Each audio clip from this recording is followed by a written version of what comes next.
Very good evening to my dear MOS members and the ophthalmic fraternity who have joined today. We have come with yet another program. This time, of course, the Maharashtra Ophthalmological Society Women Empowerment Committee is all guns, and we have come up with a very interesting program called Overcoming Challenges. As you know, in our Indian scenario, and more so in Maharashtra, in the periphery of Maharashtra, the males always dominate beyond the this thing. Also during studies also the parents, if you see, they see to it that the male gets the English education and the girls get the vernacular, that is Marathi or something else, that is very well known in this part of our country. So as you know, women today's women are really empowered, and they are more than equal. I wouldn't say it is equal, they're much better off than the male counterparts. So we have more about it. Today we have star panelists with us and a star speaker, an international motivational speaker, our in-house consultant, Dr. Anuradha Tote with us. More of her introduction by our moderator, Dr. Jyoti Tiwari. She is also a senior consultant practicing in Dhule. Very well versed, a good friend of mine, and very well versed with this Women Empowerment Committee issues. We also have with us Dr. Sujatha Mohan. Well, we had done I did my fellowship and she was doing her DO. She and Mohan were very good friends of mine. Well, Mohan is today the president of the Tamil Nadu Ophthalmic Association, and the first lady there is Dr. Sujatha Mohan. And she is the one who does all the remote control, how to go about it. And if you see, TNO is really going all guns and listening for all the programs. So welcome, Dr. Sujatha Mohan. And we have with us the AIOS secretary. Of course, she's going to join a little late as she's traveling back from USA, attending the ASCRS. So she promised me to join by around 10:15. So in the meantime, we'll have the talk of Dr. Anuradha Tote. She is going to speak on overcoming challenges. Women are facing a lot of challenges. We'll have a good panel discussion. But first, we have your talk. Welcome, Dr. Anuradha. And over to you, Jyoti, for the introduction of our speaker and for the moderation of the program. Welcome all of you to this program. We have Dr. Rajiv Mundra, our honorary treasurer. पैसा देता है तो काम चलता है हमारा. So he is a kingpin in all the issues of Maharashtra Ophthalmological Society. We have Dr. Rajesh Joshi, the honorary secretary, the dynamic person who is helping me out. We have finished 70 events till now because of the strong backing, the strong two pillars, Mike, Karan and Arjun. So over to you, Jyoti. Thank you, Dr. Tashwala, sir. Good evening, everybody. Tonight, we have an eminent speaker, Dr. Anuradha Tote Madam, who will guide us through overcoming challenges which we lady ophthalmologists deal with in our day-to-day life, professional and personal.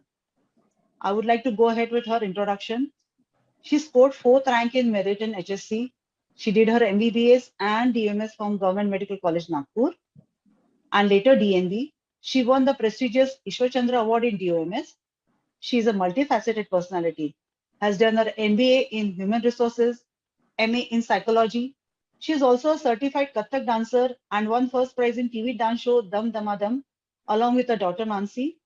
She is the first 5-star trainer of JCI, Junior Chamber International, and received Ravi Shankar Award for the same.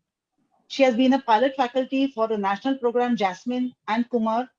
She has authored the book What We Miss in Medical School. The list of her achievements is endless.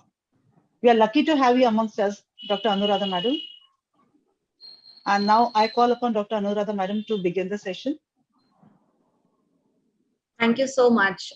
Thank you, Jyoti ma'am, for a wonderful introduction. You really made me feel so special.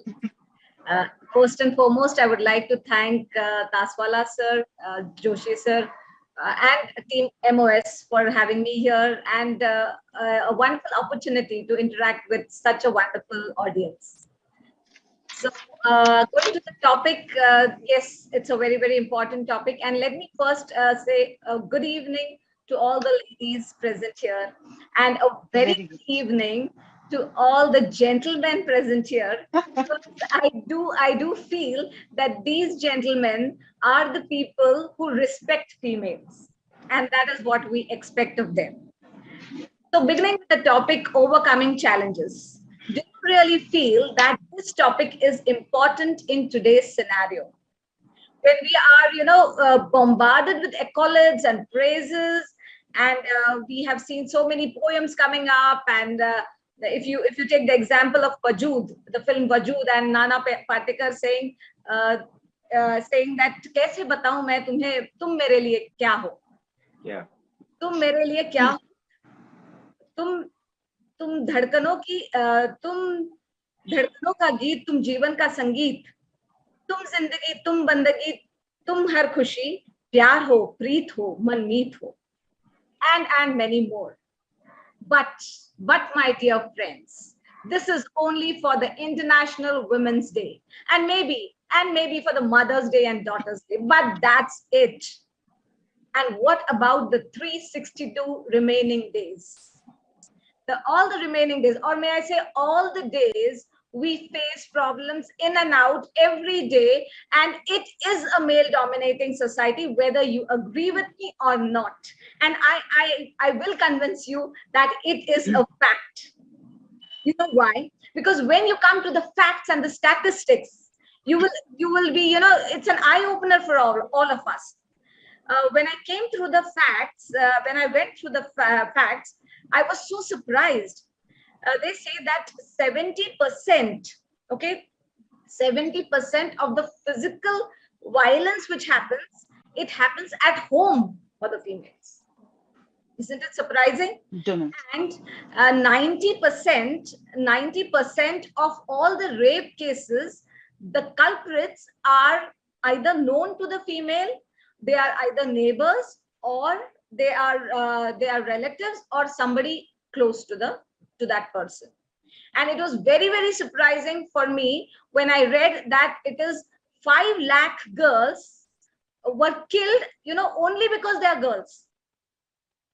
And 63 million girls did not see the world because we have killed them. It's criminal. It's atrocious. I don't know how to put it. That means this topic is relevant even today.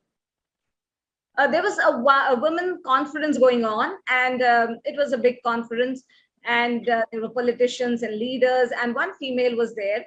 The anchor asked that female that, how do I introduce you? So, this female said that, introduce me in such a way, say that she is a mother who tried to kill her daughter. Imagine, she is a mother who tried to kill her daughter. The anchor was so surprised. She said, how do I introduce you like this? But she said, no, this is a fact. And then when she went through her story, this is a real story which happened in Rajasthan. It's in a village, a very small village. And this person seemed like she is a very, very, very, very poor woman in utter poverty, no education, no food to eat. She comes from a very, very poor family, and she has 2 daughters. Okay, this female has 2 daughters, and she's pregnant for the 3rd time. This female is pregnant for the 3rd time, and her husband says that you go and deliver the child, and if the child is a female, my doors will be closed for that female, for that girl child. And she has no one to rely upon, nobody, no support at all. She goes alone to the government hospital there, and it is winter, and winters in Rajasthan are really harsh. So she goes there, and then she delivers a child. And fortunately or unfortunately, this child is a baby girl. Now she look at that mother. She has 2 children. One is 2 girls, one is 4 years, and the other is 6 years old. And now this new baby girl. This mother is in dilemma. What to do? The husband is saying, you cannot come home with the 3rd child. What should she do about that child? She keeps on thinking. The whole night she keeps on thinking, and then she thinks about the 2 daughters which she has to feed. So ultimately she takes a decision with a very heavy heart. She takes that child of 4 days, just a child of 4 days, and she goes to that open yard at night, midnight, and she keeps that small child there. nothing, no cloth to wrap the child. It's a chilly winter night, and it's really, really bad for that child, and for the mother as well. And with tearful eyes, a very, very heavy heart, she comes back to her two children. And then she decides that she has to leave for her husband's place with the two children, because she knows that this 4-day child will not be able to survive the chilly winter of that night. But she's a mother. And you know the mother's heart. It cries for that child, you know. And so when she's leaving early morning, 3 hours of the morning, when she's leaving with the two daughters of hers, the 4-year one and the 6-year one, she goes by, and passing through that yard, she feels that once, at least once, let me have a look at my child. She expects her to be dead, but still she feels, no, I'll go and hug my child once at least. And she goes there, and to her surprise, this child is kicking her leg. The mother holds her child closely, and that is the turning point of her life. And she's overjoyed, and she learns a lesson. She tells herself that this girl child, 4-day-old girl child, when she can survive the chilly cold of the night, the darkness of the night, the death looming over her head, why can't I bring up this child? This female who is uneducated, this female who is poor, no education, nothing, she doesn't know the business of the world, nothing she knows, and she decides this. She brings that child to the husband, and she tells, you are not going to bring up the child, I take the responsibility. I will raise all my 3 children. And the number of hurdles and obstacles which come her way, and they've described it in a wonderful way, but all these she goes through, and she raises all her 3 children, and she becomes the sarpanch of that village. So here is a lesson, my dear friends. 2 lessons we have learned. One is there are challenges present even today, even in today's modern world, we have challenges. But the second very important lesson that we have learned is we can overcome challenges very well. So let us begin with the slide sharing now. Yes. So here we are to overcome the challenges, and we have got the lesson that yes, we can overcome challenges. And when we can overcome challenges, can we do a small activity, my dear friends? I request all of you to do it. All of you can do it. So first thing what I would like you to do is draw a circle. Draw a small circle and draw a very small circle and write the name of the most important person according to you. Write the name of the most important person according to you. That is the first small circle you're drawing, right? If you're done with it, now I would request draw a little bigger circle. Like this is a small one. Now you're drawing one circle, encircling that one, a little bigger circle. And now you have to write the name of 2 important persons in your life. A very easy activity. Yes, I think you're done with it, right? Now, Yes. you have to draw another circle, a bigger one. Now, this is the smallest, and then a little bigger than that, and now the biggest one. And you have to write the names of 5 important people in your life.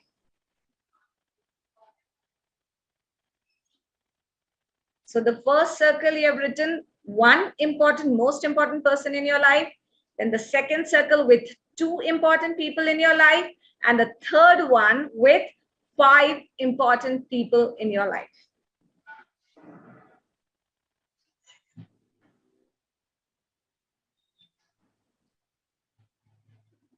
And if you're done with it,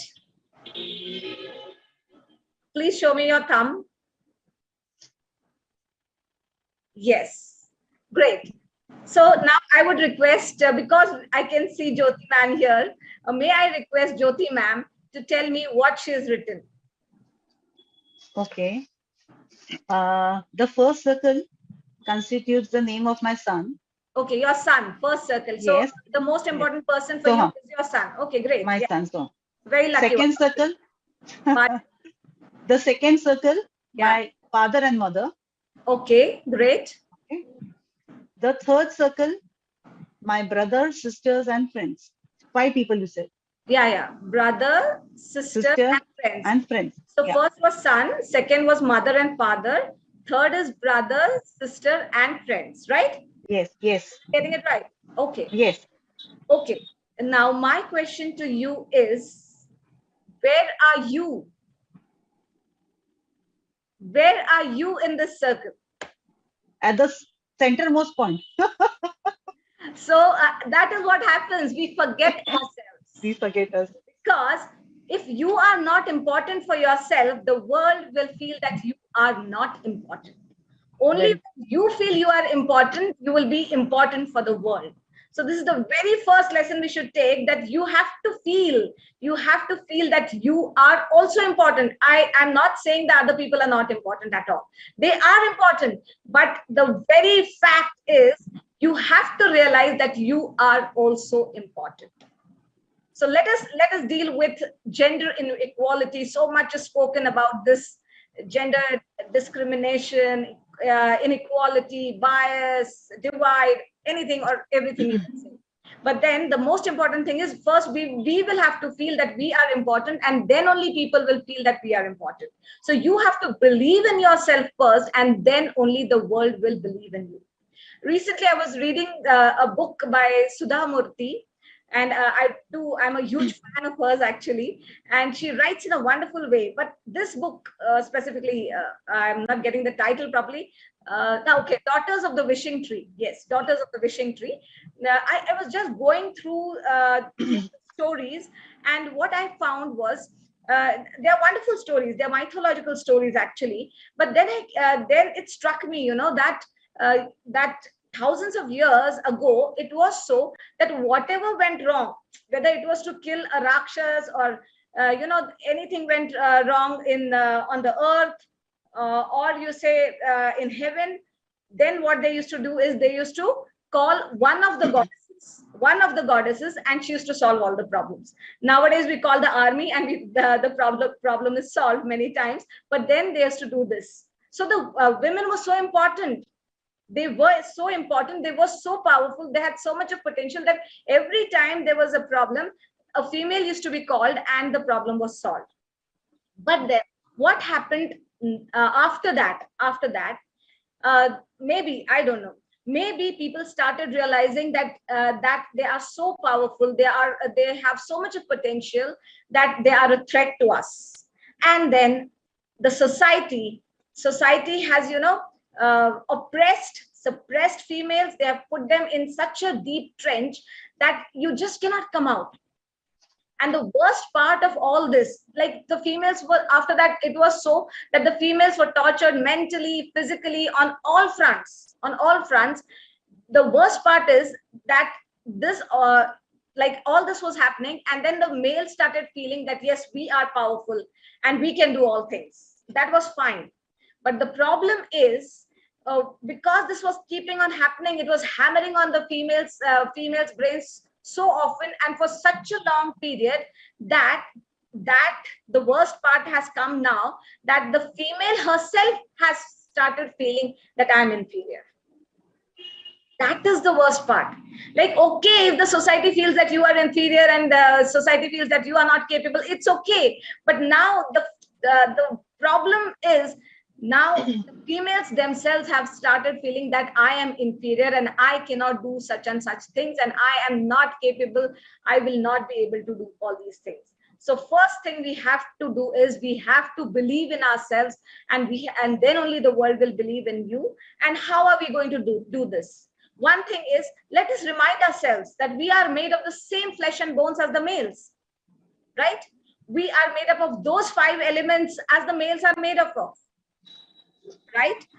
And then if you make a list of your blessings and the list of your achievements, I think that is how, like, a list of the times when you fell down and you got up again, you rose up again and you started working. I think that will really boost up your confidence and you will start believing in yourself. And not only that, there are n number of examples in front of us. Let us take the example of Anandibai Joshi, the first doctor. It was 1800. Remember, in 1800, this female who was married at the age of 9 years, she belonged to a family of landlords, but by that time they had no land. I mean, they were already poor. And she was married to a man who was a widower, but then he was a very progressive thinker. So she was married to a man at the age of 9 years, and at the age of 14 years, she gave birth to a child. And this child could not survive. This child could not survive because of the medical conditions. The medical conditions were not good there. The medical care was not proper. And then that was the turning point in her life. And she said to herself that I will become a physician so that I can help so many people in India. And then the story goes on that how she went to the US and how people were really against it. They protested. Some even pelted stones at her, and still she went to Pennsylvania and she got her medical degree. There also conditions were not favorable because it was too much cold for her, and her ill health she couldn't cope up with that. She came back to India, and when she was she took the degree, of course, she became a doctor. When she came back to India and she was about to start her practice, she succumbed to tuberculosis. But she's a great example that how she believed in herself and she did it. So we can take inspirations from such people so that we can, overcome the gender divide. That is one. The second thing is, this is one thing which I really want to emphasize on, that woman is the woman's greatest enemy. And I'm very sorry to say that, but this is a fact. This is a fact. See, when we saw the Sabrimala temple, the case of the Sabrimala temple, when people were protesting, and these two females, Kanak Durga and Bindu, I think these two females, they went inside the temple, and first females were not allowed after they attained puberty and all. So these were the two females who really, they made history actually. They made history, and so much was there in the newspapers those days. But when this female, this Kanak Durga, came home, her mother-in-law, she bet her, she took a stick and she gave her such a hard beating that her hand was fractured and she was hospitalized. So it is again here that female is not supporting a female. So we have to respect each other. No leg pulling. We have to respect each other. There should be, mutual respect, and we should help each other, join hands with each other and go ahead. Then only we can be, equal to the males. Because it is already a male-dominating society, and we really need to break that. We have to put in efforts. And second thing is jealousy in females. Teri sari se safed kaise. Here is where we are lacking, and we have to work on this. And the worst part is we ourselves, sorry about this. Okay. So the worst part is that you yourself, or I myself, we become the biggest hurdle in our progress. Now imagine that we are connected to the universe with a huge pipe, and we can get anything from the universe you want. Like you can get anything you desire. शिद्दत से कुछ भी मांगो तो ये कायनात तुम्हें सब कुछ दे देती है. Lekin the problem is, if it's a huge pipe and you are connected to the universe and you're getting everything you want, the problem is you stand in your way. You put the pebbles, you put the blocking stones in your way, and you cut the flow which is coming. In the sense, you start feeling like when you're getting opportunities, you don't grab opportunities because you feel I'm not capable of it. So many negative thoughts that I won't be able to handle it. I won't be able to take the responsibility. I have a family to look after. I have my children to look after. I cannot take this position. And n number of reasons. So we ourselves become the blocking stones in our path. So somewhere we have to work on this. So let us not become our greatest enemy. And now we go on to the third point, and this is another important point, which is insecurity, fear. Everybody has fear. Everybody has fear in their minds, whether it's males or females. There is fear of death. There is fear of darkness. There is fear of tomorrow, anxiety for tomorrow, and number of things. But we as females, we have much more fear than males do. We have fear for cockroaches and lizards, and leave apart that, the worst fear which we have is fear of failure. One is fear of failure, and the second is fear of people. So fear of failure, because we still have not come out of that cocoon, that deep trench into which we are pushed, that we still feel that we won't be able to do things. So we have to come out of that, because we know we can do it. We have done it so far. So we know we can do it. We have to overcome this fear of failure. And second thing is fear about the people. See, because for overcoming the fear of failure, what you need to do is, like, you have to come out and do it. Some females will have fear to operate in the private setup, or some doctors may have difficulty in expansion of their hospitals, or even setting up a new practice. So many fears. So we can do it. We just have to do it. You have to take the first step, because if you don't do it, then definitely you're a failure. Only when you take the first step, then you can overcome that fear. And second thing is, you can do it step by step. Desensitization is one term which the psychiatrists often use. And what is desensitization? Now, if I give you an example, that if you are afraid of spiders, suppose. So what you need to do is, you look at the images of the spiders first. Second thing, what you can do is, you can clean up, take a broom and clean up the dead webs, the dead spiders and the cobwebs which are there. And then you go and approach the live spiders. It means that you go step by step. So whether it's a surgery, whether it's your OPD, whether it's a private setup or an institution, whatever, go step by step so that you can overcome this fear. And the second important fear which we have is, दुनिया का सबसे बड़ा रोग, मुझे क्या कहेंगे लोग, है ना?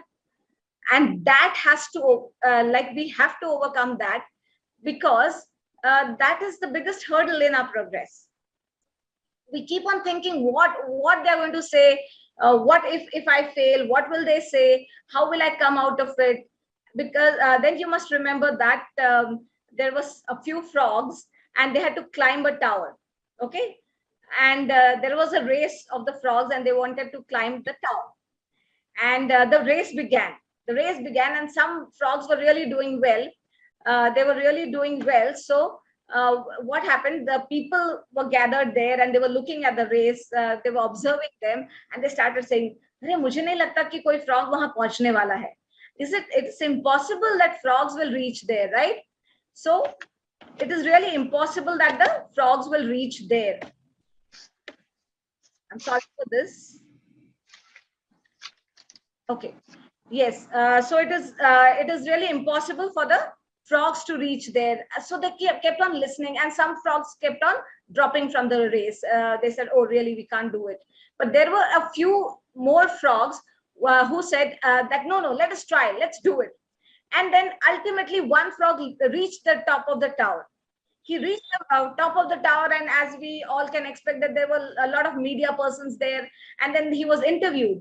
And this frog, when it was interviewed, and they asked him, how did you reach there when so many people were discouraging you? So what then we came to know, the media persons came to know that this frog was deaf. So you have to be deaf to what the others are saying to you. You just have to be focused on what you want to do and keep on doing what you really want to do. So this is a way. One thing is desensitization, and second is just do it. So this is how you can overcome your fear. The second, another important point or another challenge which I say is, can you hear me? Yes, ma'am. Yeah. Yeah. So another important challenge which we have to face is the balancing act. We always keep on feeling guilty that we are not a good mother, we are not a good daughter, or we are not a good professional, we are not a good academician. So let me tell you, my dear friends, that you can get it all. You can get it all. You cannot get it all at once. That is very important. Now look at life as a big box. Okay, look at life as a big box, and in that box there are compartments. So these compartments are phases in your life. For example, there is one compartment for 2022, and say your son is in the 12th standard. So when your son is in the 12th standard, he becomes your first priority. Okay. So now if we make small boxes, like one for your son, one for your daughter, one for your mother-in-law, and one for your career, and one for your profession, and so on and so forth.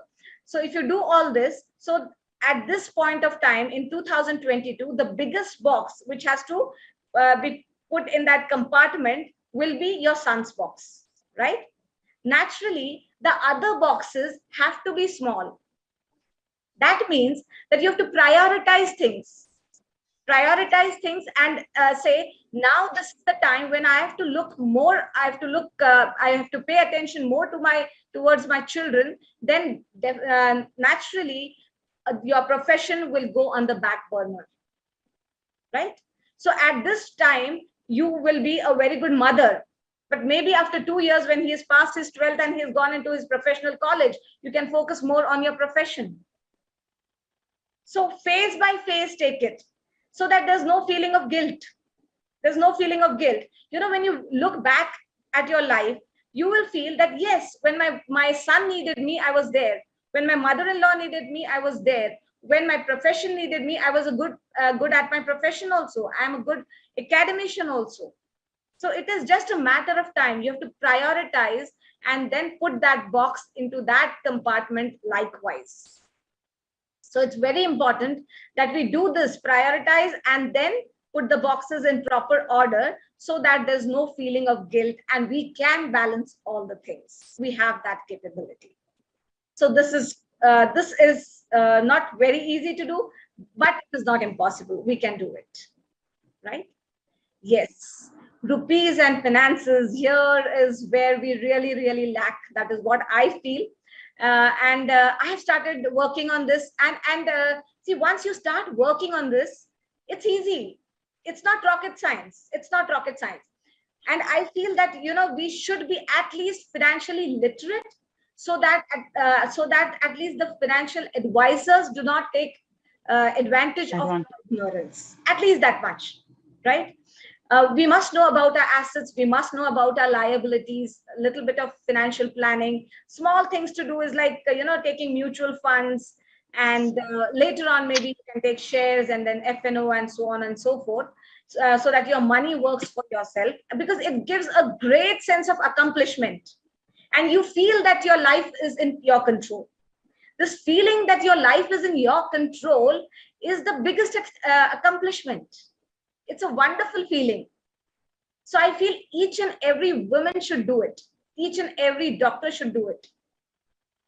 Because this is very important for your life. God forbid, but if things go wrong, there are so many females, so educated, so sophisticated, but they are lacking in this.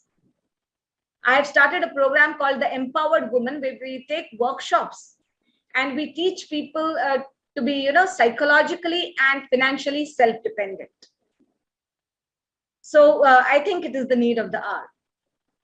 So here we are, that we should fight with our own illiterate, like financial illiteracy, and we will be better off if we do that.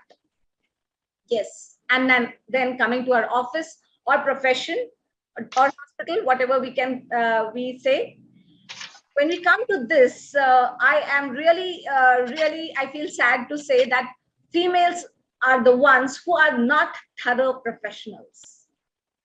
We need to be thorough professionals in the sense that no excuses, please, that I had guests at night and so I couldn't be, in the right time for the surgery, or there was so much of work yesterday night. No reasons, no excuses. You are a professional, you have to be a professional, you have to be there in time, you have to do your surgeries well, you have to see your patients well, whatever, right? So you can't give excuses, and this habit of giving excuses, we have to overcome this. And when it comes to habits, habits are really stubborn. If you remove H, a bit remains. If you remove A, bit remains. And if you remove B, it still remains. So it is, really, really stubborn.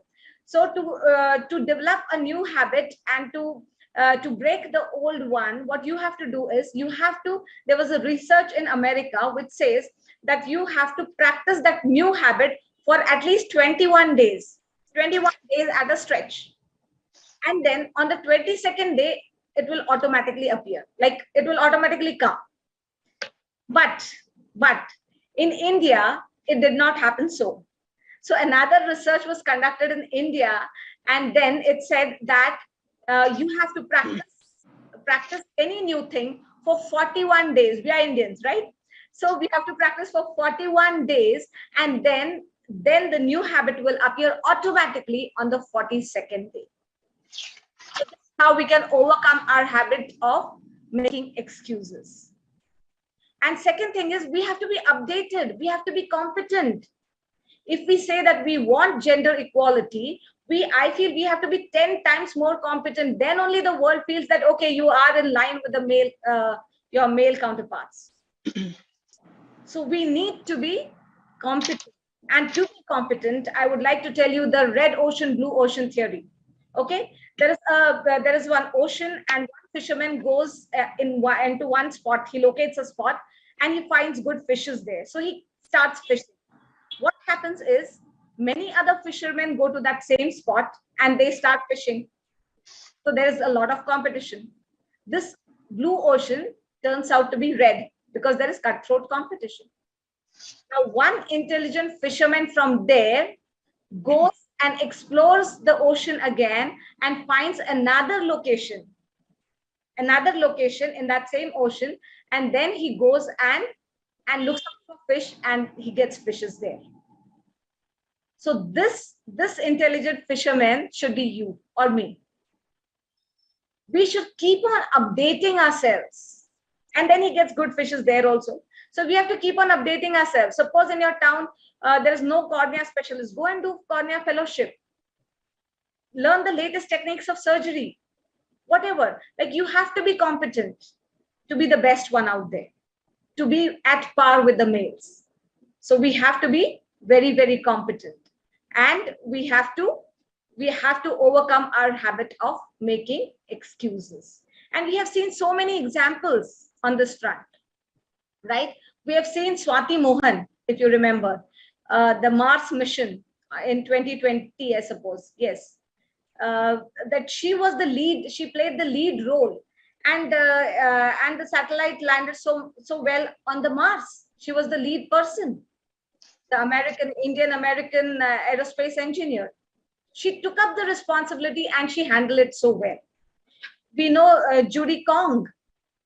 She was the secretary. She was secretary of Jack Ma. Imagine, not even secretary, she was the receptionist at Jack Ma's office. And with her sincerity and her perseverance, now she has become the vice president. So these are things which happen when you are, you stick to it, you put in your hard work, and you are very competent, then definitely the world cannot say no to you. So we have to work on this as well. And this is another very, very important point, which the challenge which we really have to overcome is the safety. We have to be vigilant. We have to be alert. Safety first, then comfort, then status. Why do I say this? Because I know of a person. This person was a heroine in Marathi films, and she happened to come for a shooting in a place nearby my place, actually. And it was a small taluka place, I believe. So the shooting was over, and the next day also they had shooting. So they were put up in the rest house. And this female said that I'm not going to, stay with the other cast and crew. I should get something special. And she was put up in a place separate from the others. And that was the biggest mistake she made. She was gang raped there. Can you imagine? So always think that safety first, then comfort, and then status. Status, I think you shouldn't consider at all. Safety first. I'll tell you one incident. I was traveling for a leadership program. I was the faculty at Agra, and I was traveling from Badnera to Agra in a train. Okay, there was no flight, actually, a direct flight from Nagpur. So I thought, why go to Delhi and then come back to Agra, take a train. So I took a train, and it was two-tire AC. Okay, two-tire AC, and you won't imagine, I was alone female. Leave that. I was one, and only one person again was there with me. That was a boy who was like 21 years old, and the attender. Only 3 people, and I couldn't sleep for 1 second in the whole night till I reached Agra. So it is better that we and then I decided I will not even leave apart that first class AC. I will not travel in second tier also. I will only go in third tier AC because there are people. Even if 2 people are bad, 10 good people will be there. So always consider safety first. Small things like, taking pepper sprays with you or chili powder, everything will work if time comes. If small things like, taking photograph of the taxi when you take a taxi, and then tracking it. All these things are very, very important. And another important thing is we need to tell our daughters during the upbringing itself, that what is a good touch and a bad touch. And also we need to tell our sons that how they have to respect females. So this has to come in the upbringing itself. Then only people will know to respect each other. Because this is very important, and safety plays a very, very important role, because now I've started taking counseling as well. And so many people who were abused as a child come to me with n number of psychological problems. So this has to be dealt with. So can we have a quick recap now? Yes. So what we saw is the lives of females was or is, there is a lot of physical violence, there is physical abuse, there is mental abuse more than that. And not only in economically backward class, it is in elite class also. So we have to overcome all these challenges. And then we saw steps. So our life, which was so colorful and beautiful, went drab, it went to black and white. And we were trying to, in this session, I was trying to revive it, to bring it back to a colorful and beautiful life. Okay. So we have seen all these points. We have seen gender inequality and how to deal with it. We have seen that we have to build our self-esteem, and self-esteem, we have to believe in ourselves. Then I told you about how we ourselves are our biggest hurdles, and we can overcome that. The insecurity, the fear of people, and the fear of failure. We talked about the balancing act and how not to feel guilty. So it is, you can have it all. You cannot have it all at once. Yeah. Then rupees and finances, we need to be financially literate. And then in our profession, we need to be competent, and we need to keep on upgrading ourselves. And definitely the last one, which is very, very important, is being vigilant, being alert, and being safe. So now this is the last activity, and then I'm going to wind up. Can you please pick up the first letters or the first alphabets of all these points which are covered, and you get one acronym. And that is very, very significant of what I have been talking about today, what I have been sharing today. Can somebody come with the right one? I give you 10 seconds for it. Vibjor. Rearrange it. Vibjor. Rearrange Vibjor. Vibjor. Wonderful. Yeah. A huge round of applause for you, sir. Yes, it is Vibjor. Because that is what I planned. to bring our life, which had become black and white, to a colorful rainbow again. So my dear friends, we have seen vigilant insecurity, balancing act, gender inequality, you yourself, your office, your profession, your hospital, rupees, and financial literacy. Yes. So now I feel you are well equipped. You have got the resources, you have got the qualities, you have got the courage, you have got the confidence. So now go and tell the world. You go and tell the world that you can shoot me with your words. You can shoot me with your words. You can kill me with your eyes. And you can kill me with your hatefulness. But like air, I will rise. Thank you so much for a very, very patient listening. Very, very nicely covered, Anuradha. Very wonderful. What a lecture, yeah. Absolutely mind-blowing. You have covered all the aspects in such a short time. I was actually thinking, kya itne short time mein itna kaise cover karoge. So it was very nice. We really enjoyed it. Over to you, Jyoti, for the panel discussion, please. Yes, Madam, thank you for the wonderful talk, Dr. Anuradha, Madam. Indeed, we should join our hands and work together. Only then we can match up to our male counterparts. We have two stalwarts as panelists tonight. One of them is Dr. Sujatha Mohan, a distinguished personality. I would like to introduce you to her. She did her MBBS from Tanjore Medical College, Tanjore. Her DO from the renowned Shankara Nethralaya, Chennai. Later did her FRCS from Royal College of Surgeons in Glasgow. She is also a fellow of American College of Surgeons. Presently, she is the Executive Medical Director of Rajan Eye Care Hospital Private Limited and Executive Director Academics for the DNB program. She's a specialist in phaco, corneal transplant surgery and refractive surgery, anti-glaucoma surgeries. She took a special training in cornea and external disease and refractive surgery from Dr. Harminder Singh Dua in UK. She has many prestigious awards to her credit. She was awarded Nari Shakti Puraskar Award, which is the highest civilian award for women from Government of India by President of India at Rashtrapati Bhavan in March 2019. So over to you, Dr. Sujatha ma'am. I wanted to know that how was your journey? You've been the Executive Medical Director of Rajan Care Eye Hospital Private Limited for such a long period. What were the challenges you faced and how did you overcome them? Dr. Sujatha ma'am. Unmute, madam. Yeah. Okay. Unmute yourself, Sujatha. Yeah, thank you. Thank you.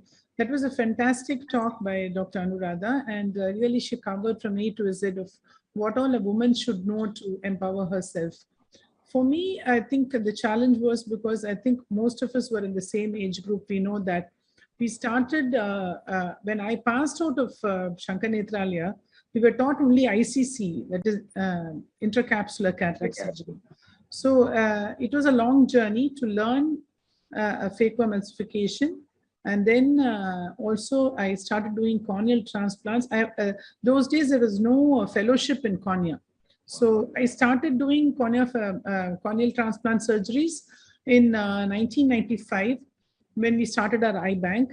And that too only from what I had learned seeing our senior professors do at Shankara Nethralaya. And from there, I graduated to learn doing a lamellar corneal surgery by myself, just listening to the talks and going for the conferences. Those days, even YouTube was not there. So then came DALC. So see, all these things, I took the challenge, I challenged myself. I said, I must do this. I must do it. This is very, very important in my life. And then came the last frontier, DMEC. I've started doing it. And I've not attended any special course for that. It's all the challenge I took upon myself, and also just watching videos and listening to talks and going through, before every session that I definitely go and look at the YouTubes. Now the YouTubes are available. So this is the challenge I threw myself. I could have just hired a cornea specialist who knows to do all these lamellar surgeries, who has already done a fellowship.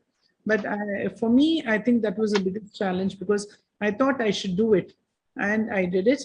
And looking at my other aspect of life, like a family life, Fortunately, I think we had our house very close to the hospital, and it was just 1 minute. It was just at the back door, and if I just opened the door, I could just go to my house.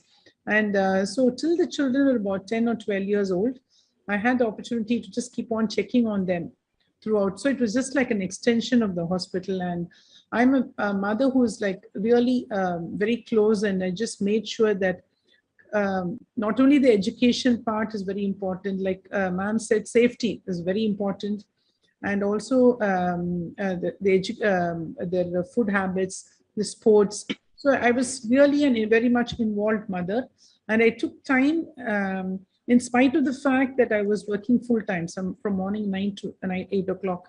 I was working. I will dilate the patients and in between just go and check on them, though I had servants at home. So that was an additional advantage for me. And another important thing was, like, when we started just with 2 of us, and then we slowly started building up the practice. And there was a lot of another important thing, especially in a women's life. I think you need people to like motivate her. My dad was a great motivator. So I told him I want to do, he's a physician. So I told him I want to do home science because I was very much interested in cooking. My dad said, okay, you can do home science, but why don't you just put your just application for medicine? Let us see. So when I got medical seat, they said, just go and see. If you don't like it, you can always come back and join home science. You've got medicine, so why do you want? So this is how he gently pushed me towards medicine. And he has never discouraged me. Whatever I wanted to do, though gynecology was supposed to be the most important thing, and I got the gynecology seat in Chipmur also.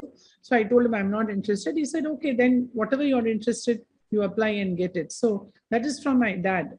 And my Mohan, as my husband, he has said, you can do it. Anything I say, no, I can't do, he will not let me. He said, no, you can do it. You should try. You should try. You should try. So that was another important aspect where it pushed me further. So I think for all of us, we need our friends, our relatives, or someone to help us to go up, particularly when you're going through a tough time. So that's why in my first circle, I still have Mohan as my first circle. So, so because, I did learn a lot from him. I hope he's not listening, because I don't want his head to get bloated, but still Jignesh knows about it. So I think that is all the other aspects, like finance. I didn't really go into it at all, ma'am. What you're saying is absolutely right. Mohan's sister was taking care of the finance, and after COVID for 3-4 years, she's now not coming. So I have taken over the running of the finance part of the hospital. And I'm telling you, it is an eye-opener for me. It's so difficult to keep track of the pilferages, to keep a track of the things that have to come, insurance just to come in, and also the expenditure, the continuous maintenance, and you have to keep buying new equipment. All those things are very challenging, and that is, I think I've been doing it for the past 3 years, and it's made me feel complete, because I feel that was one aspect which I have not touched at all. So that was a very, very important aspect you touched. And I feel every woman should start doing it from day one. From day one, they should know what they earn and where is it going. So if that is, probably that will give them the utmost satisfaction, because that gives them the empowerment. They feel happy. They know that it's their hands. That, and another important thing I want to say is that, if someone tells you that you cannot do it, then that's a time you should challenge yourself to do it. So that's again another important thing for me, that I would never let myself or anybody say that, no, you can't do it. So those things, I think it has to come from yourself, or at least, like, you can listen to some inspirational talks like Dr. Anu gave today. It was really wonderful. And I think being a woman, I mean, I wouldn't really want to be anybody. I didn't want to be a male. If I'm going to be born again, I would be born a woman, because I know I can multitask. I know I can be a mother. That's the most wonderful feeling. And I can be a good professional, and at the same time enjoy everything in life, not be a one-track horse, just going to the office and coming back. I have a lot of interest I write books, I write poetry. So all those things are possible, and still you can be a good professional and you can be a top-rated person if you put your mind to it. And like you said, ma'am, I think forming habits, making sure that you're utilizing every minute of your day to your satisfaction is also very important. Absolutely. Very nice, Sujatha. One important issue which has now come up is regarding single women, single parent upbringing. Single parent. Yeah. We would like to have a view on that. So, Anu, I would like you to speak first and then Sujatha to give her views too.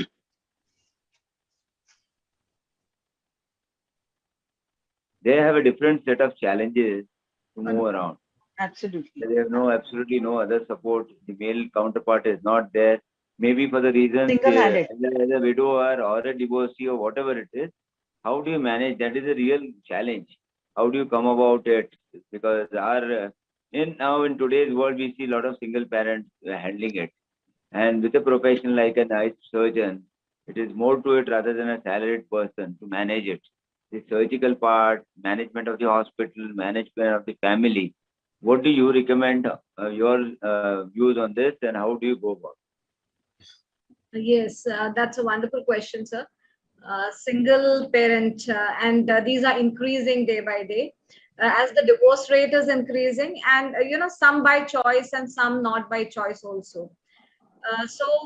First thing is, I feel that when some situation comes up, that female, now if we are talking about a female, that female gets the power to do certain things, okay, because she already has the potential in herself, but then it was not utilized so far. So now it comes out because there's no choice, so it naturally comes out. So but she has to work on one thing, as I said, is finances. Second thing is her safety and her children's safety, and she has to work on this. And gradually, like if you talk about the hospital, I feel then if you delegate the work, like if you have a manager, you have an administrator, and you delegate the work and do only that work which needs only you, like maybe only surgeries you do, and then you appoint doctors like junior doctors or optometrists, and then the work will be streamlined in a proper way. So it is difficult, definitely. I have some friends who are handling it like single-handedly. They are doing all these things. It's rising so much, Anuradha. In our city itself, I have about, in our class itself, I have seen there are about 15 or 20 who are doing single parenting. It's become very difficult to carry around. And it is much more difficult as a woman. Already it is difficult, as you rightly said. Over and above, you become single and then have children, siblings. How to manage all this. So good points you come out. Huh? Yeah, and then I feel that you should have some mentor or some good people, maybe your father, maybe your mother, maybe your teacher. I mean, there can be some people who are really good, who can support you, who can guide you, in a particular problem which you are facing and you are stuck up somewhere. So maybe a mentor can help you. So, and yes, these children become very competent and they take the responsibility very fast. So that way also happens. I think the other important thing in this single parenting, having a close-knit family is very important, because even the single parenting could be by choice, like you said, or because of the death of a spouse. So having a supportive family, like your siblings or your in-laws, still it could be possible, or having your mother and father stay. So that gives them some additional support. And also not only the additional support, it gives us safety that's required for the children. So that's absolutely required. And I would even go to the extent of saying that if you don't have any of these supports, you make a room for a kid in your hospital and keep checking on them, because that is very important. Ultimately, whatever we do, if the children have not come out well or have gone through a trauma because you're away from them, then the whole point is a failure in your life. So you allocate a room for them. So you keep checking on them. At least you know that you're nearby. So that is one thing, particularly when the children are very young and till they grow up to a stage that when they can manage themselves. I think that should be a very, very important aspect of parenting in a single mom or single dad. Whoever it is, I mean, both ways it's going to be difficult. So that is, of course, there are a lot of other challenges like taking time off to travel, to attend conferences. So whenever you leave, you not only lose your income, but also you spend, and then your child has to be taken care of. So all these things, support things, are a little bit difficult. But I'm sure there are a lot of people, women who have done it, and they've taken the help of their friends or family. And that's a time that you need that circle of friends, the third circle that you were saying, that's very, very important in everybody's life. Absolutely. Just info that Dr. Namrata is actually caught up in flight. Her flight has got delayed. I just messaged her. She's in flight. She said the network is so poor, and we are in such an area I can't join. So sorry for that. Anyway, I think we carry on with Sujatha, and Anura is managing it so nicely. Yeah, over to you, Jyoti. More about. Yes, ma'am. I have a question for Dr. Anuradha, madam. Usually the peak of a career coincides with the period of getting married and having children. And there are a lot of expectations as a daughter-in-law, a wife, a mother, and it's a tough job juggling with multiple tasks. So how to cope up with cutthroat competition in this scenario? Yes, that's really difficult. As I have told you that the balancing act, that you cannot have it all at once. You can have it all. So first you prioritize. Sometimes, many females are, they have that mindset that, okay, I have to do ophthalmology, but I have to look after my children. I have to look after my family. Okay. That is the mindset which most of the females have, at least of our generation. But now the new generation which is coming up, there are many females who are career oriented, and that is not wrong. I won't say it is wrong. I won't say it is wrong, because why shouldn't they be career oriented? And if they are career oriented, then they should go in for that. But then balancing the family means, again, then somewhere the husband has to take care of the kids, or there has to be some elder in the family who has to take care of the kids. So this can be worked upon like this. And secondly, as Sujatha madam just now mentioned about having a room in the hospital itself. So I have seen, ma'am, some career-oriented females nowadays, like they have planned a room, or they have a room in the hospital itself where their children will study, they will eat, they'll do everything there. So it's a kids' room, so that you can just go and peep into. Because the second home. Yes, it's a small crash. So this way, they can be competent enough. They can manage their kids, as well as they can manage the competition outside in their profession as well. And of course, as I already said, the blue ocean, red ocean theory, that you have to keep on updating yourself if you want to be at par with the male counterparts. Yes, you need to. Thank you, ma'am. My next question is to Dr. Sujatha, madam. Madam, I want to know your view. How do men take lady as a boss? Do you feel people are more harsh and judgmental with a lady as a boss? I don't think so, because easy boss. No, because I think, like Dr. Anuradha said, if you're competent, if they all know that I'm a very good surgeon, and I'm a good clinician. So I have upgraded myself by just putting in a lot of hard work. And if you're good at what you're doing, it's irrespective of your gender, you will be respected by your colleagues.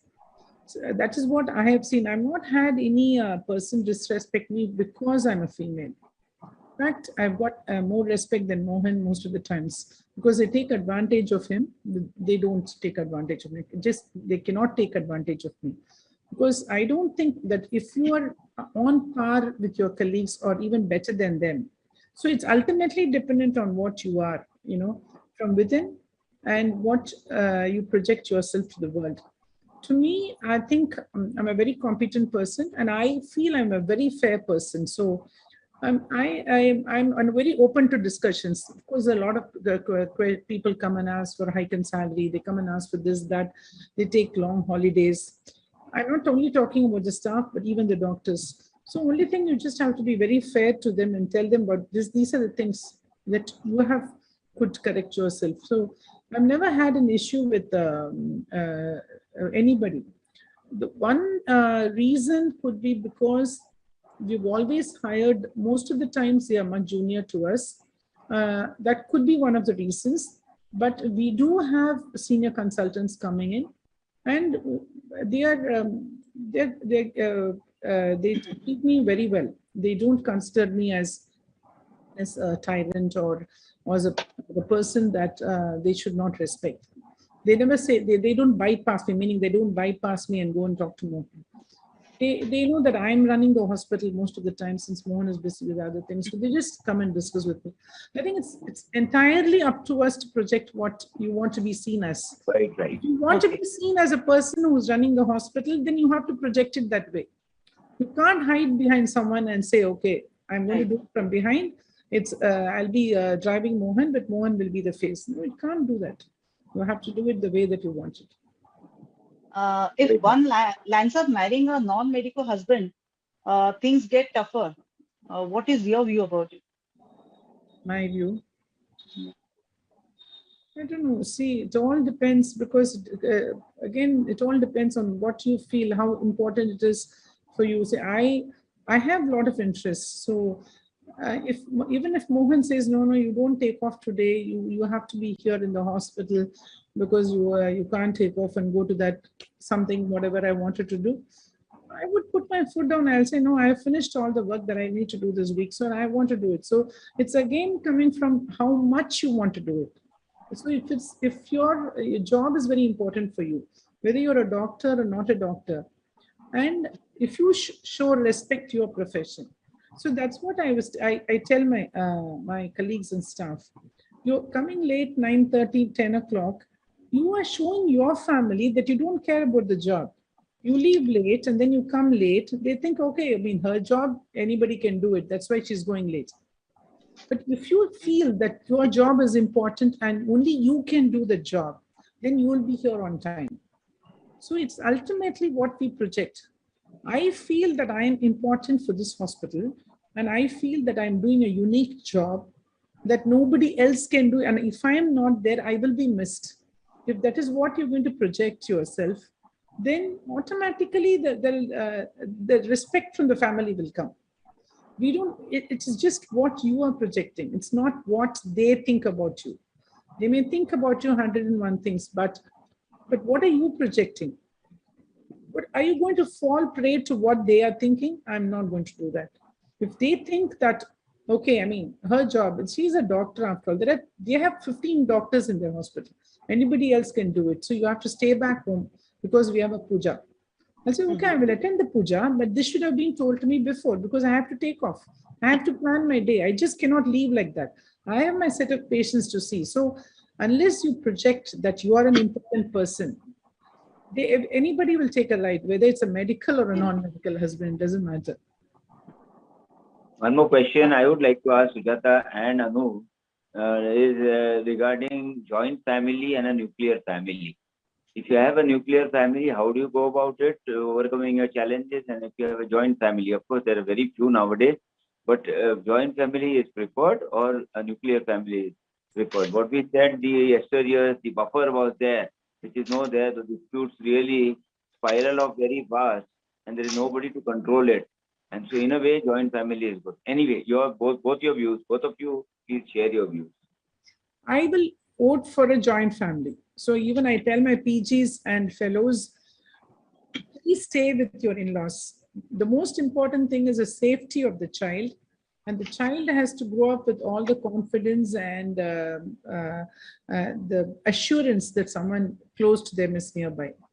So the best thing would be, how do you adapt to a joint family? It is just by keeping everybody happy. So you just say a few words of praise. I'll say, okay, Anu, you're looking so beautiful today. So you can tell your mother-in-law, Mom, you're looking great in this sari, or what you made today is excellent. What do you lose by that? So you keep them happy, then they'll say, they'll go the extra mile to take care of you. Then they'll say, okay, you sit down, don't work. You have already gone and worked. You sit down, I'll make the dosa for you or whatever. So it is all about how you're going to keep the people around you happy. It may sound a little bit cunning and sly, but what do you lose by making someone happy? There's nothing wrong in making someone happy. It may be a truth that her mother-in-law does cook very well, or even if she doesn't cook, it's important to keep her happy because she's going to take care of your child. I tell all my fellows, keep your mother-in-law happy. Tell her that she is the most pretty and the most excellent cook that you've seen, even better than your mother. But you know, most of the girls, they do just the opposite. They will not eat them. They'll eat whatever is given and they'll go with a long face. And then they'll say, the mother made something and that was very tasty, which it drives the nuts out of the mother-in-laws. So we have for me, no, I fortunately lived in a sort of, like I told you, on one side my mother-in-law lived, on the other side I had my house, so the hospital was in between. So I had a sort of an extended joint family, but that is the simplest thing. And after I've told, so many of them have tried this trick and it has worked. So Good. I still vote for a joint family because ultimately children are important.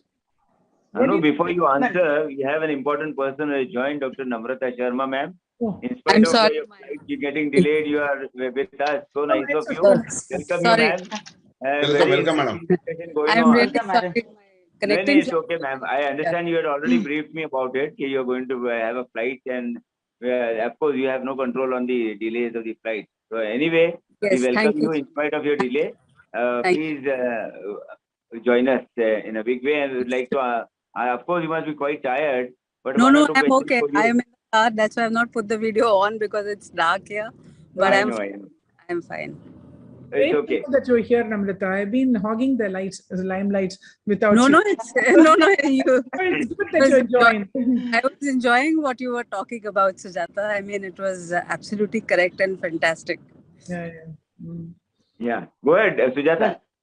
Continue. Now that ma'am has joined, we'll have you asking her questions too. So that is my view. That is, you be nice to people around you. Automatically, they'll help you. And the most important thing is to learn to connect with people ultimately, because that's going to help your career. It's going to help your children, and it helps you, to, like I said, spend more time in your profession comfortably without thinking about your children too much. Sujatha, the minus point here is you lose freedom. If you have a joint family, you have a small one-room kitchen flat in the metros and all, it becomes very difficult for the newly married couple who have walked in. So what about it? How are you going to solve that part? Difficult question. I didn't Sujatha think Mohan just caught me. Yeah. Really, just asking. Anyway, I welcome next. yeah, Namrata madam ko introduce karo, please. She Yes. doesn't really Yeah. but formally. Our next star panelist for tonight has just arrived, Dr. Professor Namrata Sharma. I welcome you, madam, for tonight's webinar. Thank you so much. She needs Thank you. she needs no introduction. She has a very strong academic CV. She is in charge of Unit 4 Cornea, Cataract and Refractive Surgery Services in the prestigious Dr. Rajendra Prasad Center for Ophthalmic Sciences, All India Institute of Medical Sciences, New Delhi. She has done a fellowship from Moorfields Eye Hospital, London, UK. She has served as Honorary General Secretary of All India Ophthalmological Society and Eye Bank Association of India. She has been Vice President of Cornea Society of India and National Society for the Prevention of Blindness. She has served as Regional Secretary, Asia Pacific Academy of Ophthalmology, and is a research committee member of the same. She has 2 patents, Natasol and Natamatrix, on her name. And she is a recipient of many international awards. She is one She is one of the 1,000 Indian I can scientists leave- in the list of You top can leave that, I 2%. think. You can Top leave. 2% madam, scientists in the सबको world. मालूम होना ही चाहिए. You have got Madam, many more things. yeah, you're fortunate to have you amongst us. So Yes. I'll complete with the list. Top 2% scientists in the world by Stanford University. She's amongst the list of 100 top powerful women ophthalmologists in the world. Yes. Senior Achievement Award by American Academy of Ophthalmology. And she has multiple Best Video Awards. She has 556 publications in international peer-reviewed journals, and has authored 17 books. Held international instruction courses at several international and national platforms. Ma'am, we are honored to have you with us for this session. Thank you. Thank Thanks you so for coming. Thank you. Thank you so much. She has joined in spite of arriving late on the flight. She's back. So nice of you, ma'am. Welcome you. And Thank you so much. as I just asked regarding the joint family, your views also, if you can share by the time Jyoti asks you certain questions. Yeah. Ma'am, my question is to Dr. Namrata, ma'am. Yes. Madam, many bright, talented lady surgeons compromise and settle for much less as a practitioner or at a job, as they have to maintain work-life balance. What is your suggestion to them? So, like I always say, that to my mind, balancing is actually not possible, and it leads to mediocrity everywhere. So, what I practice myself and what I always will say or advise is that balance is important, but then your focus is more important than your balance. So, it's not about balancing this side and that side. That means 50% this side, 50% that side. It is about wherever you are, whether you are doing your professional work or you are at home, you have to focus 100% there. So, and there are moments in life, there are times in life when your tilt will shift slightly. For instance, when you are having your family or your children are, going into your board exams, or they are trying to pursue their career and they are at the helm of affairs, then you take a back seat. But when it is your time to do things, then of course you have to be there, because unfortunately or fortunately, that is the time that you also have to do your best, and that is also the time which demands attention from everywhere, whether it is your family or it is your profession. So that's why I always say focus. It's a sequential focus. It's not a simultaneous focus. So sequentially you will have to focus, and couple of years maybe in some time you may have to just take a back seat when you know that other things are more important. So that is what I truly believe in. Okay. When children are small and you live in a peripheral tertiary area, how to keep upgrading your skills? Dr. Namrata, ma'am. So when children are small and you are in a peripheral peripheral area, then I think when children are small, I maybe not at academic forums, but I advise all my residents, my fellows, my junior colleagues. Most important is that you need to seek help. Help can be from friends, help can be from relatives, help can be from people whom you employ.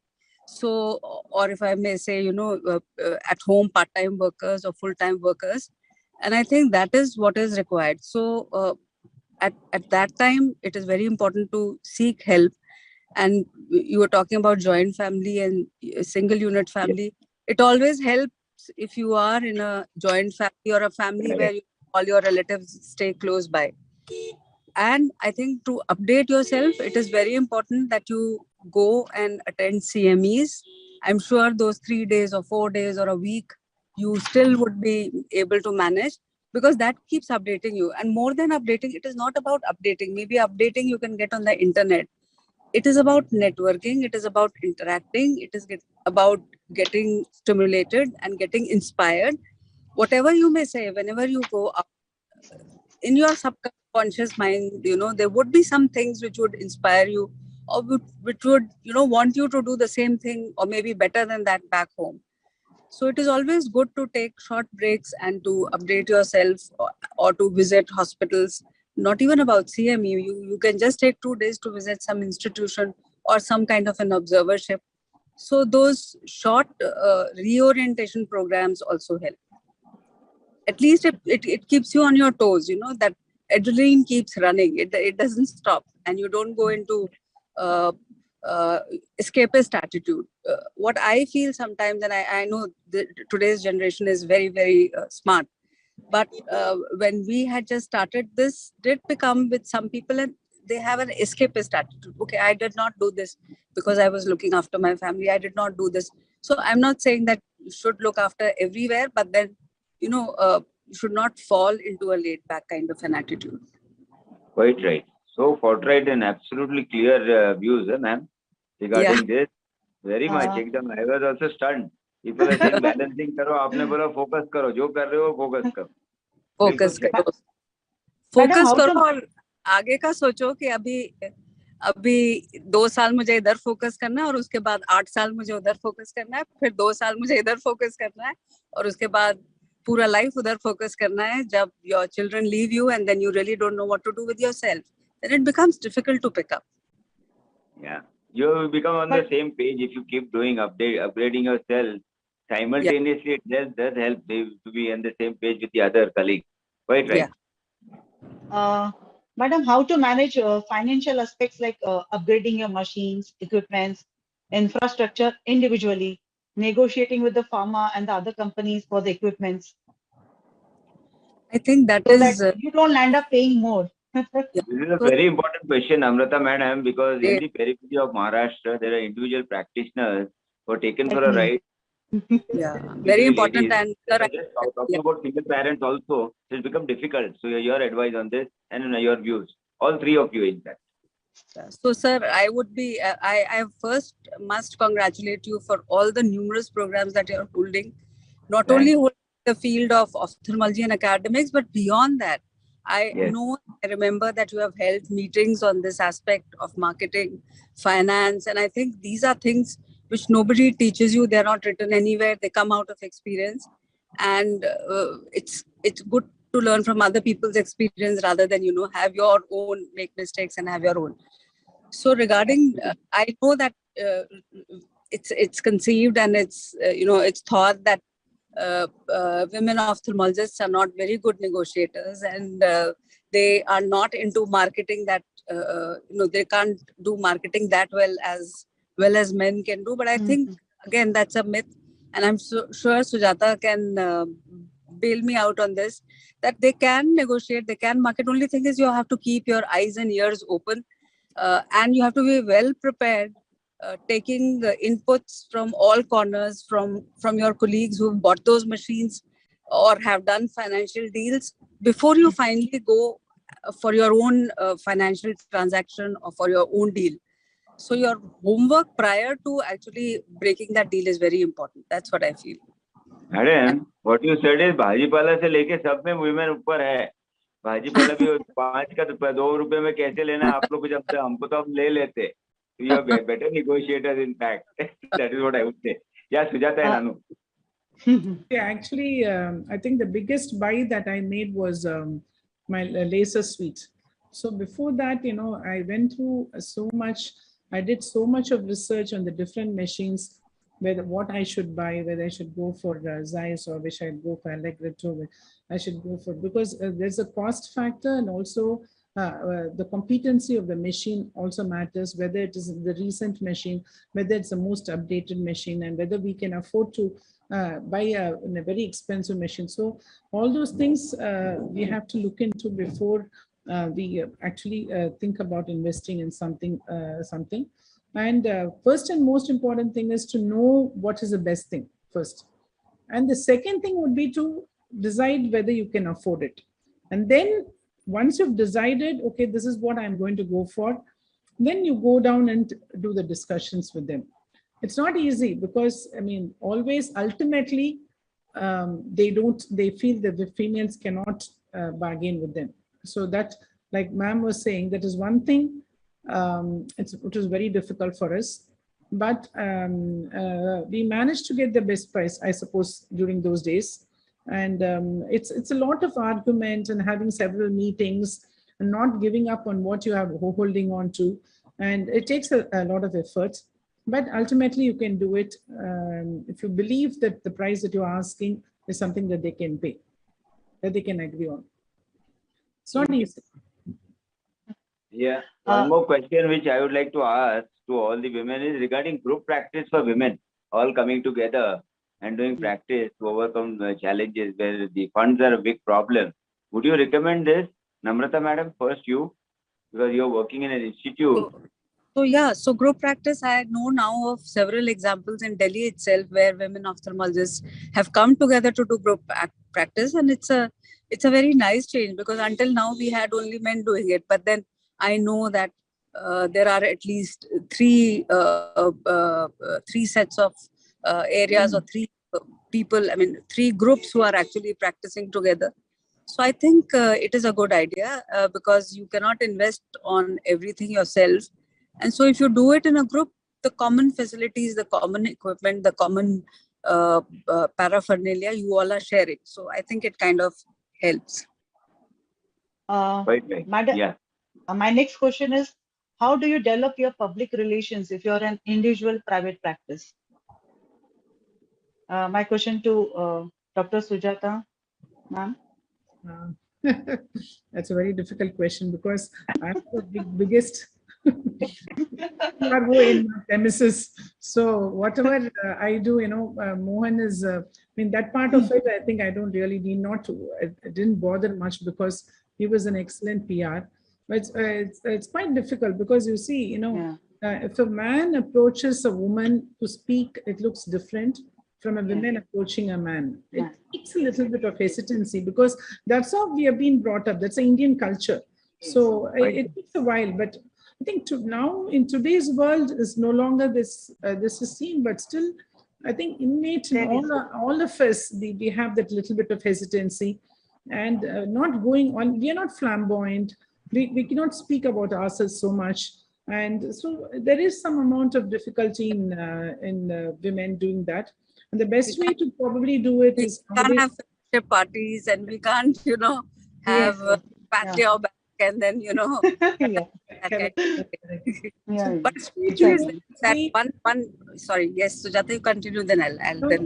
The best way to be would be like going on YouTube, putting up your videos, and giving small lectures on small topics like dry eye, keratoconus, so things like that.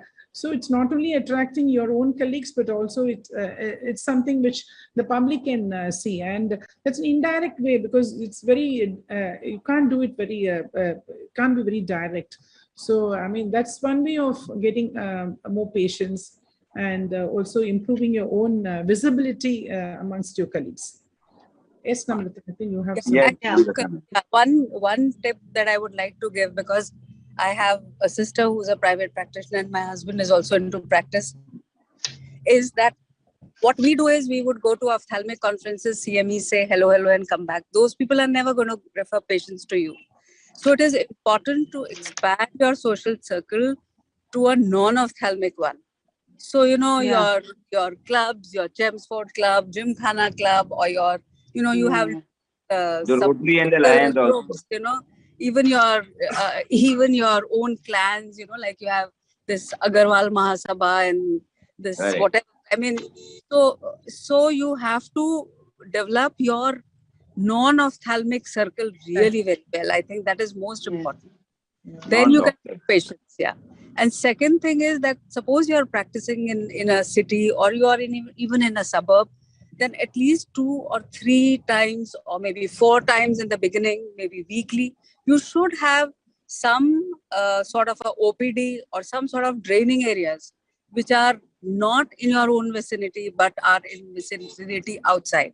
And that has to be on a regular basis, so that people know that you're going to come there to follow them up, and you can drain your patients from there. At the same time, of course, there is going to be animosity from the local ophthalmologist there. So you have to figure that out, how you're going to sort it. Maybe you can do the more complicated cases, not do their cataracts, because the local ophthalmologist can do their cataracts. But then this is how, you can, you have to create your niche, that this is my niche area. I am a vitreoretinal surgeon. I will take all the vitreoretinal referrals. I'll come on Saturday, sit there from 9 to 1, see all your vitreoretinal. Surgery will be done in my operating area or whatever. But cataracts and all I will not do. So some, these kind of things you will have to, that's how, you devise and you get more patients. Super idea. Super. To add important points. Yeah, shall I? Okay, so to add to this, I feel that your social media presence is very important. Like you have your website and you keep on posting that I've done this surgery and that surgery. And second thing is public awareness. Like you write articles in the newspapers, you keep on writing dry eye, then glaucoma or whatever, like you keep on doing this. And even taking camps, probably, just eye checkup camps, not surgery also, but take eye checkup camps in the initial stages, you can earn a name. That is what I think. Fantastic idea. Huh? Good. Sir, my next question is to Dr. Tashwala, sir. Sir, how do men look at their female counterparts? Do they think they are equally competitive, or they feel that males have an edge over them? I put the females on the bigger pedestal than what men can. They're multitasking. They're, see, in all ways, there's Anu just said, the rainbow colors there. We are unidirectional, more focused on the professional part, the career part, less on the family part, which is all very well looked after by the females. They do look after the family also very nicely, and of course this. So I really have a very high opinion about females in general. The way they manage it, hats off to you people, the way you do it. Not because I'm trying to just flatter you people, but I've seen in all walks of life at all levels. You call the uneducated also and the highly educated, the highly professional. In all fields, female outscore the male in all the departments. This is my view. I'll be very happy listening to all this. Ladies all smiles, yeah. One more question. How to pursue your hobbies? How to manage time and convince your family for the same? You're asking me or somebody else? Dr. Sujatha, ma'am. Yeah. What is that? How to convince the family about? How to pursue, how to find time to pursue your hobbies, and how to convince your family for the same? I think I have the same answer to everything. It's all depends on how you're going to present it to them, how important it is for you. Even now, because a lot of times that, there might be some little bit of resistance. I'll say, no, this is what I want. And if you guys are doing something else that day, that's fine by me. I'm taking some Sanskrit classes now. So for example, that's what I'm saying. So that time is not suitable for going out for dinner. So those days when I have Sanskrit classes, I cannot come out because that is my priority. So it all depends on how you feel that is an important task for yourself. So that priority first, you should feel that it is important for you. Then only you can translate it to others. So that ultimately, I think everything in your life, your profession, how you view it, completely comes from how you are going to view yourself. And ultimately, it depends upon what you want to, what others should look at you as.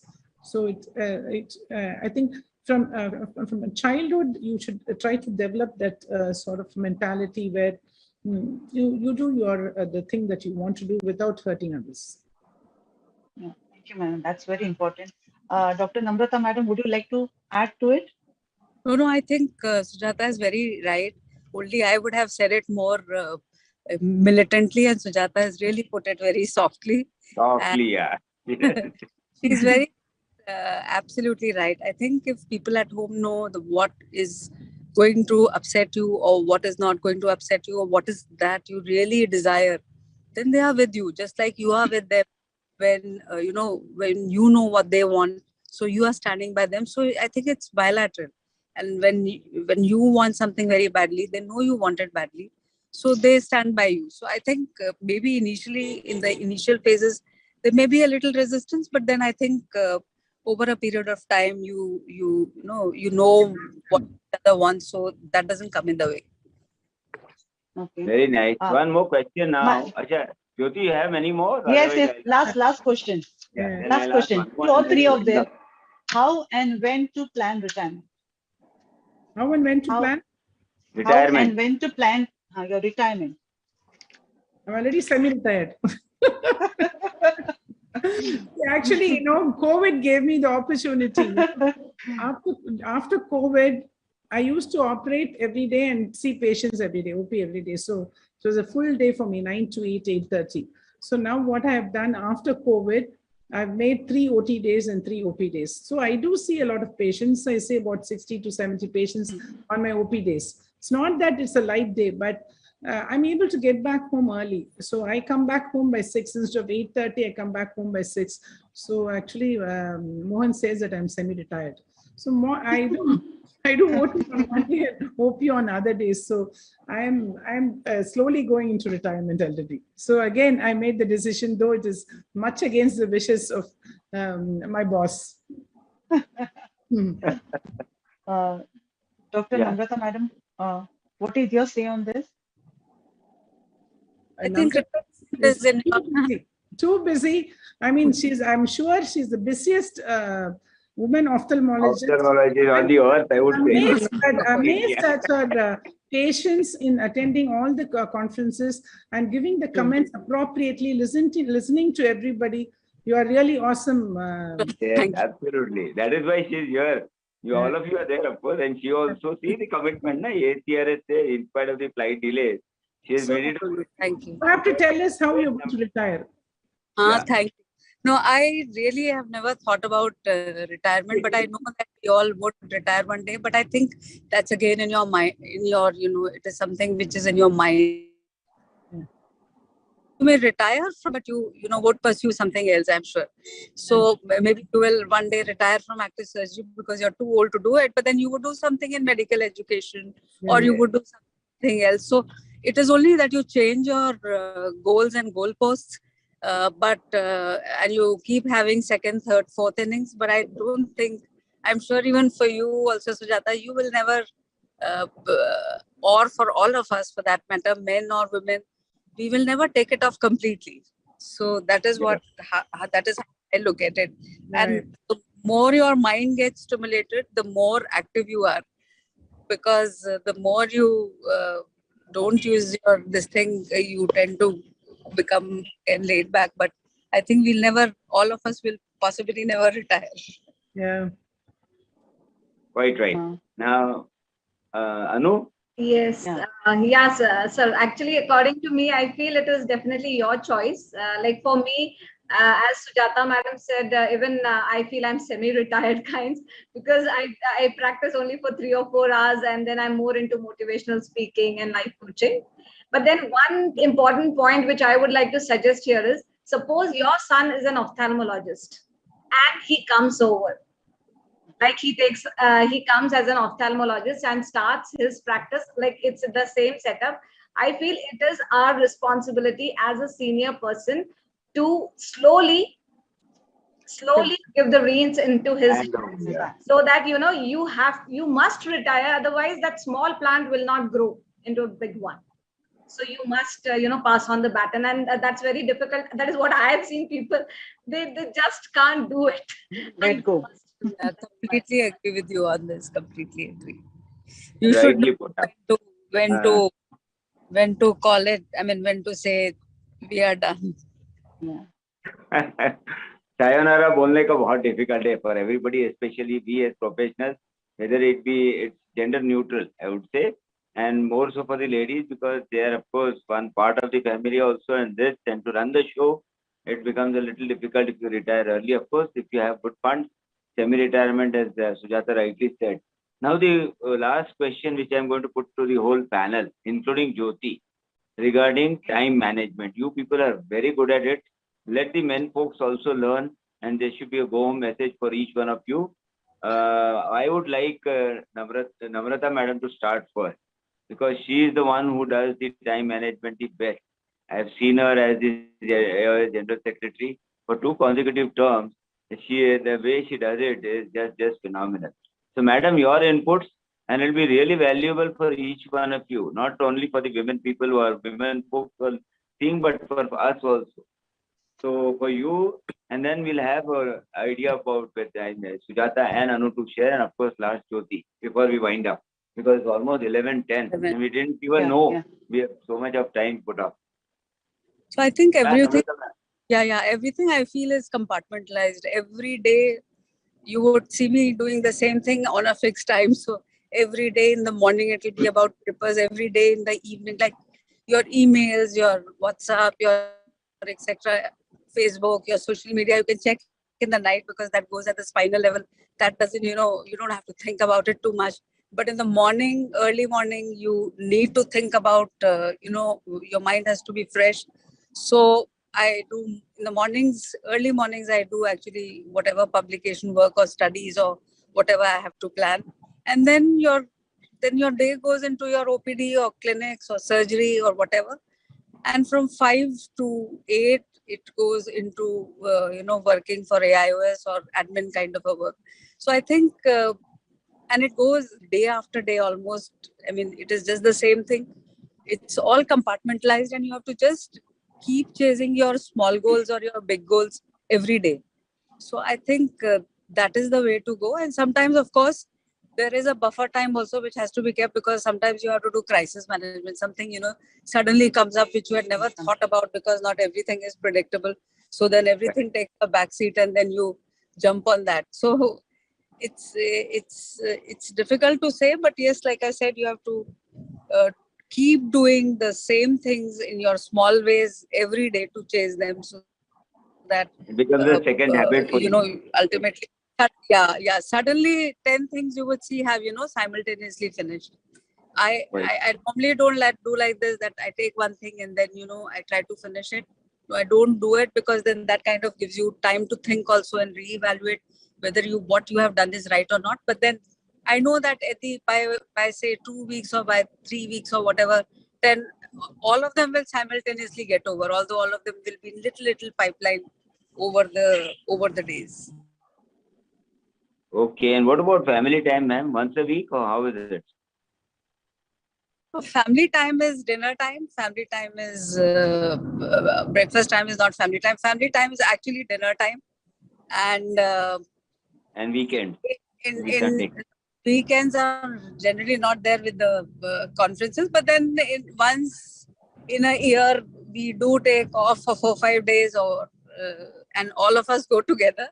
And then Good. birthdays and anniversaries are there, for which we do spare 1 hour, 2 hours here and there. So it's not that bad. But and wherever you are going off goals, then you can always either make it less perfect. Like I say, that perfection is the enemy of doing a good thing. So everything doesn't have to be absolutely perfect. I think you need to just prioritize what has to be absolutely perfect, what can go at the spinal level, and what requires more focus.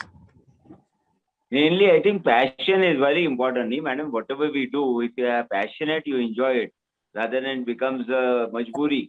It becomes Passion. you enjoy Passion. your profession, you enjoy your family life. There should be Yeah. passion. That is what I feel is the main thing what you are trying to put across. With the way you are doing the jugglery of time and the time management is excellent. Yes, Sujatha, your view. I think for me, I think a good team. A little louder, Sujatha, a little louder. I think having a good team to support you is very important if you're going to do time management. And for me, I plan, so tomorrow I have to leave a little bit early because I have some other work. So even taking the clothes that I'm going to wear in the morning, I keep it out so that I'm on time. And everything is done 1 hour earlier. So I keep the alarm and have the team in the house also informed that you're going to leave early, the driver informed. So everything, I think it's all team management, because if you're ultimately going to do something on time and do it every day and do it perfectly, and then you need a good team to back you up. So I think from my point of view, I have a fantastic team, and they understand my time. The time is valuable, and they make sure that they are there to support me. Ultimately, I mean, of course, you have to be disciplined to do what is important to be there on time. That's also very important. But having grown up in a family where my father started his practice at 6 in the morning, it was not very, and finished at 10 in the night. It was not very difficult, because that's how we were all brought up. So it was not difficult to stick to time. And time management has always been probably one of my best, one of my good points, I would say. I remember Sujatha Chief saying, discipline is very important. I had asked him, we had a dinner together, Vasanthi ma'am was also there. I said, sir, first thing you tell me, the way you are running the whole show, what exactly a person in the early life, I mean, early days of practice should do. Only one word he said, discipline. I still remember that. Unless you have a proper discipline, you are never going to go ahead of others. You are not going to have your life running smooth. What you just said, teamwork plus discipline. If there is a team, but you don't follow that discipline, it doesn't go out of way. Absolutely. Yeah, Anu. Yes, I very much agree to what Namrata ma'am and Sujatha ma'am has already said. I would definitely say that, delegate as much as work as you can, so that, you have time for, you have to give time for what you need to do, but then you must have time to do what you want to do. So That only is smart work. you will have time to for what you want to do. Secondly, I feel quality time is essential. It is essential for your family. Like for me, family first. So quality time should be there for your family. So what I feel is, when you are at the hospital, you should be there at the hospital. I mean, 100% you be there. When you are with the family, 100% you must be there. So this is how you can do so many things. That is what Namrata madam also just said. Focus. Whatever you are there, you do focusing that part. Very good. Nice point. Yeah. Any more thing? Yeah, Anu. Otherwise, Jyoti will just sign off I think quickly. we had a very good discussion. We can wind up, sir. I have got so many questions, but now seeing the time is already 11:50. No. With such beautiful ladies around, I can keep asking questions till midnight. But anyway, Jyoti, your view. How do you do time management? I think everything comes at a cost. You have to lay down your priorities in life. Earlier, when my child was small, my son was small, so I was devoting more time to him and try to upgrade my skills by attending CMEs and small hands-on workshops. And later, as he grew up, I tried to give more time to my clinic. And yes, discipline, staying very focused is important. That's what I've, and being proactive, having a to-do list ready of a day prior helps a lot. And as Sujatha ma'am said, even I am into the habit of keeping my dress, my son's uniform and dress, everything ready a night prior, so that in the morning I don't have to run around and I can spare some time for my exercise. So that is how I go about it. Oh, yes, nice. Discipline, indomitable spirit, focus, perseverance, very, very important. And everything comes at a cost. We can have it all, as Anu madam said, but not at the same time. Right. Yeah. So, as a concluding, I think this webinar can go on and on. There's so many inputs, various different inputs, and they're also so valuable. I think one of the best topics we have covered in the last 70 events that we had, and so well thought of, and the question and answers and the panel discussion, it was mind-blowing for me. At least I have learned a lot. I think the audience who have joined, I have been very lucky to have this hearing the live discussions right from the hearts of our star faculty. And of course, their personalized experience they have shared with us. MOS is really, and me, on behalf of Maharashtra Ophthalmological Society, is extremely grateful to Dr. Anuradha for taking time out, Dr. Sujatha, my close friend, and Dr. Namrata madam, of course, hats off to her. We are straight from ASTRS, she is in our webinar. So that is time management and the commitment she has given. And Jyoti, you have done an excellent job as a moderator. You have taken the best out of the faculty, the way it should be. My two, Karan Arjun, they are very much there. Dr. Rajiv Mundra and Dr. Rajesh Joshi. And of course, the enrolled people. Without them, this would not have smoothened out. So we have a quick video of them because they have done a big job waiting for us and making this webinar very successful. Before that and after that, we'll have a gallery shot and a proper official thanks by either Rajiv Mundra or Rajesh Joshi, whoever is free now. So over to you, Zaid. A quick, let's have your video, a 1-minute video.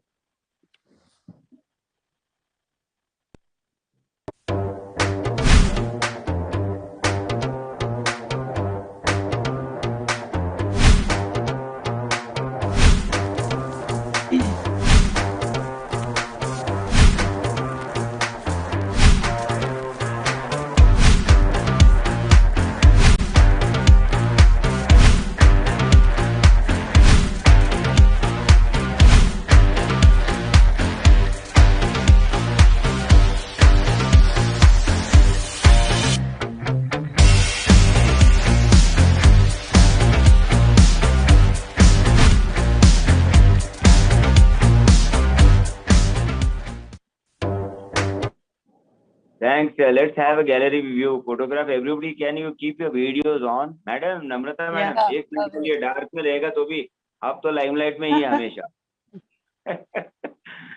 Sir, can you quickly take a gallery view shot for us and tell us once it's over? Yes, done, sir. Done? Yeah.